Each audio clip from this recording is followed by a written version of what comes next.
Hey y'all, thanks for stopping in. Appreciate taking time out of the schedule, stop in and see what it is I'm up to. It is Saturday, the 11th of June, 2022, just about 7:30 in the evening.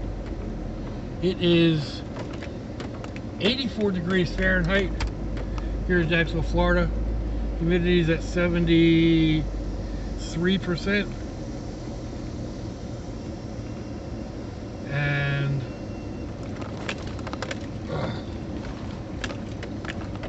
that's 29 degrees Celsius. Whew. So,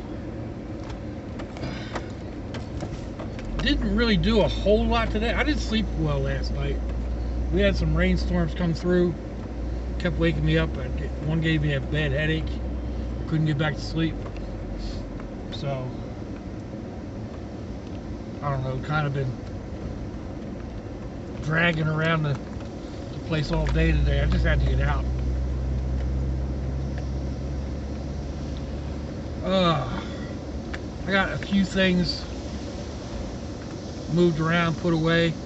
I really need to just like take everything down off the top of the loft and repack it, because what I've been doing is just tossing stuff up there willy-nilly.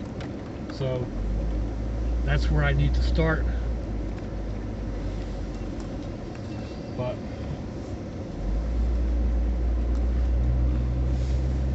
that's a procedure in and of itself. And these skies are rather dark. It's kind of dark out for this time of night.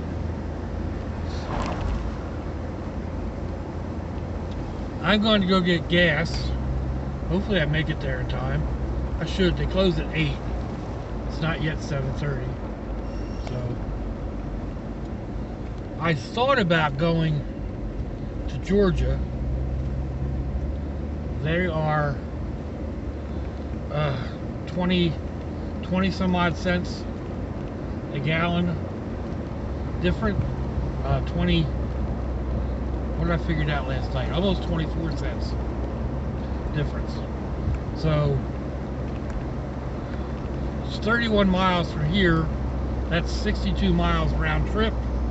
That's 3 gallons of gas from here. So I don't know, the math doesn't really add up that way, considering math and time, or time and whatever. So I'll go here to Sam's. Maybe the timing will be better next week, and I can leave from the daughter's house, and then it's only a like 28 mile round trip. So, or 38 mile round trip. I think it's 38 miles. But that's like 2 gallons. That's a little more doable, I think. I don't know. Is there a whole lot of difference between 2 and 3 gallons other than $5?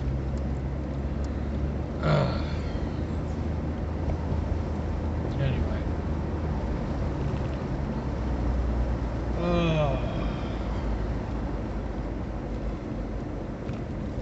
One thing I keep doing is finding stuff that I've put aside, or stuff that I bought for a project and then didn't do, and kind of reflame the idea in my head. So and then there's ones like getting the crayon art started the other day, and that's been in my head. I want to get a couple of those done. Then I was looking at some other crayon related pages, and one of them showed where if you color in your crayon really dark and then you take it, scrape it off, the difference is amazing. So maybe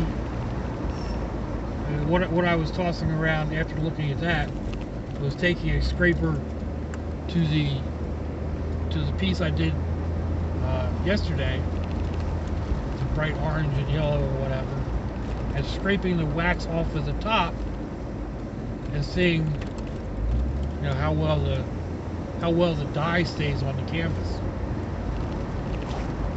So that's a possibility. I mean, if it messes it up, I'll stop, and then it's one of those things where, you know, it's an easy thing to fix. You just go back in and melt the wax again. It may not be the exact same thing, but it's going to be close enough. And I realized that I hadn't done the edges of the canvas, so I want to do the edges of the canvas. Excuse me, my sinuses are acting up also with the pollen going on. And I intend to put that somewhere as leave behind art. So once I get it finished, I'll make up a small card for the back and then leave it somewhere. Ugh. Man, I hate these speed tables. This is another one of those where it's like right next to each other. Ugh.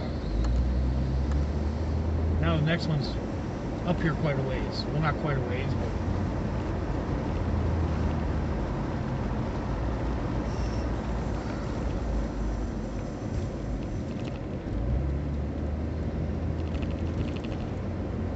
anyway.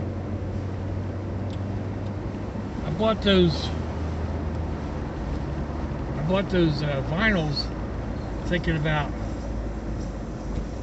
doing something on the rat buggy, and then I got to thinking the other day about splatter paint, and maybe letting the G-Brats go wild with some acrylic paints and splatter paint, maybe just the front end on this. If I don't like it, it comes off. I mean, the paint job on this is nothing to be worried about. So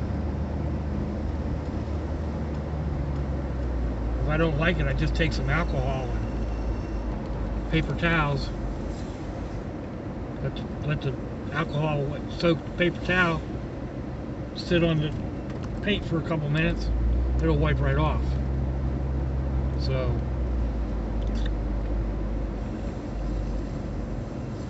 that's something that might be fun to do. Of course, I'll have to really drill it into them that they don't do it to anybody else's car. I can see them out there painting mom or dad's trucks, or the neighbor's truck. But Pop let us paint his. Your Pop's crazy.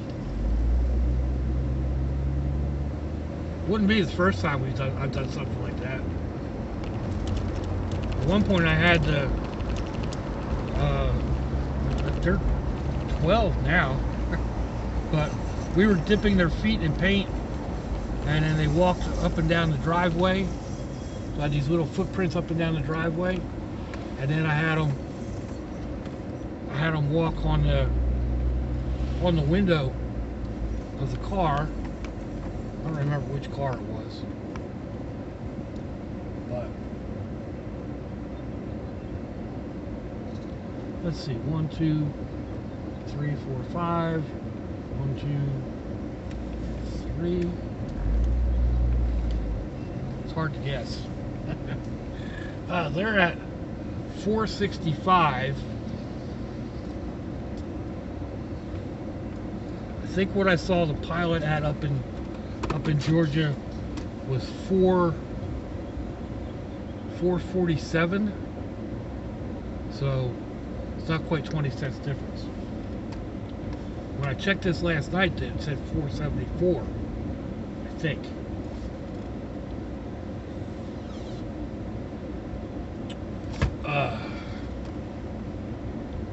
But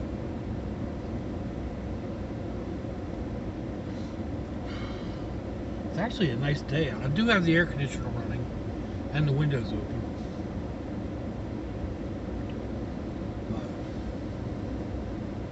And it's a little still. If there was more of a breeze, it'd be really nice out here.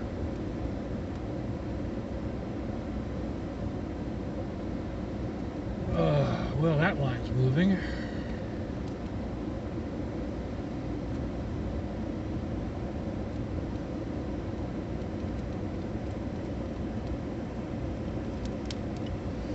This area was not set up for this type of a situation. They've got these little islands, like, you know, we're two and a half car spaces back from the pump, and then they have these islands. So you've got people trying to fit through these islands, and they make it to 4 different pump aisles, you know, either side of 2 different pumps. So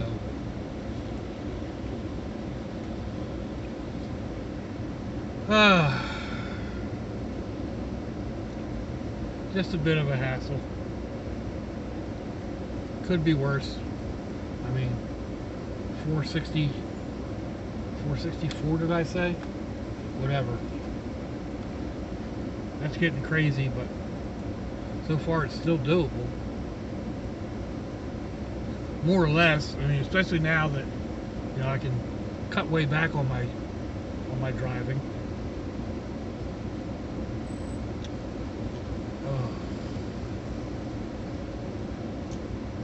And it's higher in, you know, it's higher at other pumps. Sam's is usually the lowest in the area. Like I said, just what, 30 miles north in Georgia, they don't have a gas tax. They took their gas tax off for the duration, and that lowers the price by 20 some odd cents. So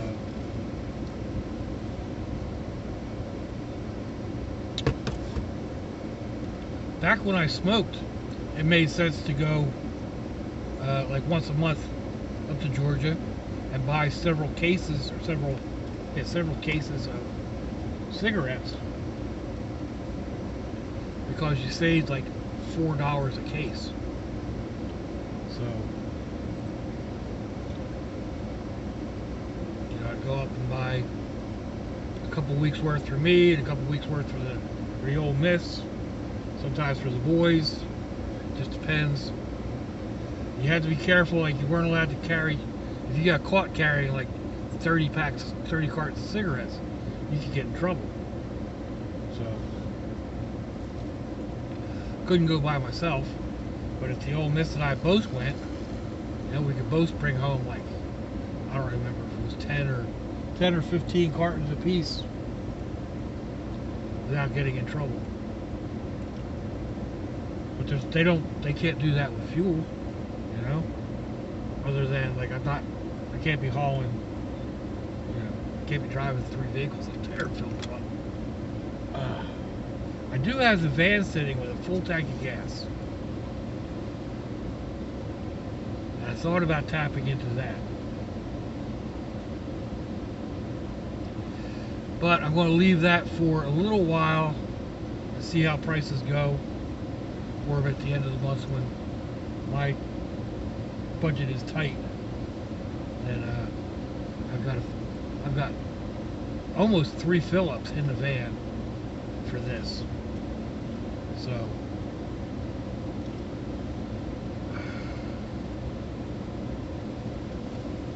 I don't know. Figures I've got all large vehicles in front of me.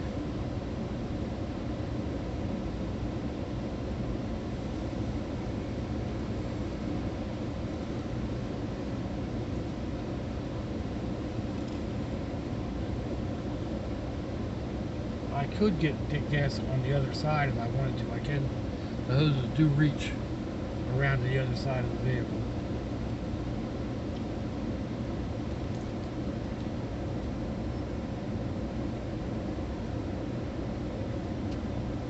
If I can get two vehicles over, or 2 lanes over, there's only the car at the pump sitting at that one. Although I think this car is going to get over there.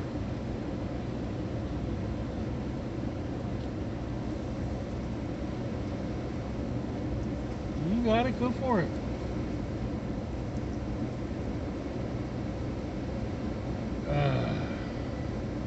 Alright. They're empty. They're full, they're done. They're empty. Duh. They probably were empty.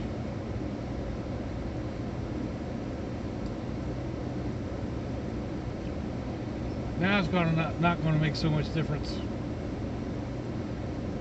which lane I'm in.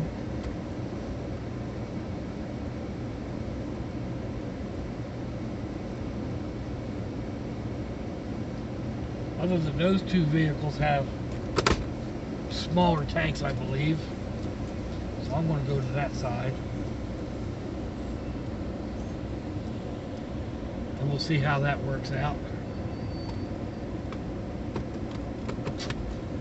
I'm probably super wrong, and these 2 big vehicles in front of me are only going to put $10 worth of gas in. It's always that way. Actually, a friend posted on Facebook earlier today about when you hit the drive-through and you've only got so much time for lunch or whatever, and you make your order, and then or you've got your order ready in your head, and then you got the people in front of you that are ordering for a baseball team, and they've got this big long order that they want to process. So don't do that, people. When you got something like that, go inside. Call ahead. But I had a similar thing happen the other day when I stopped at the bank. I left the G-Brats in the back and the van and the truck running. And when I got to the bank, the ATMs they all had like 4 or 5 vehicles in line. I was like, all right, I'll go around, I'll use the outside. Well, I got there and parked, and one guy was walking up to the ATM. I thought, okay. So I didn't grab my walking stick or anything else. It's almost 100 degrees outside. My back, I have problems standing for any amount of time. But anyway, I left my walking stick and I got up there. I swear he had a dozen different things he did. Maybe it was only 6, but I don't know. It just seemed like he'd be up there pushing buttons and then waiting and then pushing more buttons and waiting, and then his card would come back and I'd be like, all right. And he'd stick his card back in, do some more, card come back. Man. It's like, dude, use the lobby. The lobby was open. But hey, he's got as much right to the ATM as I do. Just like the people at the drive-thru have as much right to the drive-thru as anybody else.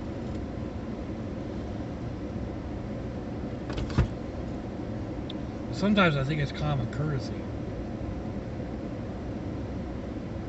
Common courtesy, common sense, all those things are kind of lacking in a lot of today's society. I'm on an apartment managers and maintenance page on Facebook, and they were talking about that the other day, how like the post was about a lady's washing machine was leaking and it ruined her clothes. And they asked, well, how long has it been leaking? And they said, oh, about 2 months. You call right away, you know? Well, the topper out of that was a lady came into the office. She sat down, waited for the, waited nicely, very courteous, for the office staff to be ready to talk to her. And then they said, can we help you, ma'am? And she said, yes, my apartment's on fire.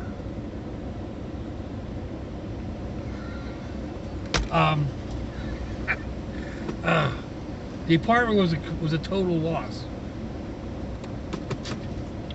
But, I mean, come on. You don't go to the office to report a fire. You pick up the phone, you call 911. You go bang on your neighbor's door.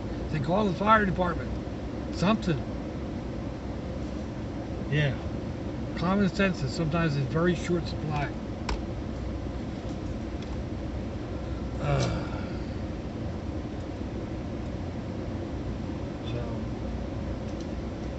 Oh, let's see. Where's my Sam's thingy? There it is. Alright. Anyway, I'm gonna get off of here for a couple minutes. Oh, we're running at 20 minutes, so let me know what you think, folks. Give me a thumbs down or thumbs up. Leave me a comment wherever it is y'all leave comments on your internet access device of choice. Yep. That vehicle pulled up and he's just down getting gas. If you'd like to share me around your social media, that'd be fandoculous. If you want to check me out, if your loved ones are nearby, give them a kiss and a hug. If they're not, give them a call. Hit them up on Facebook. Let them know you think about them. Let them know you love them. We ain't promised tomorrow, people. We ain't promised our next breath. If you would, keep my friends AM and Linda in your thoughts. You're going through some really tough times. Excuse me. Now he walks away from his car.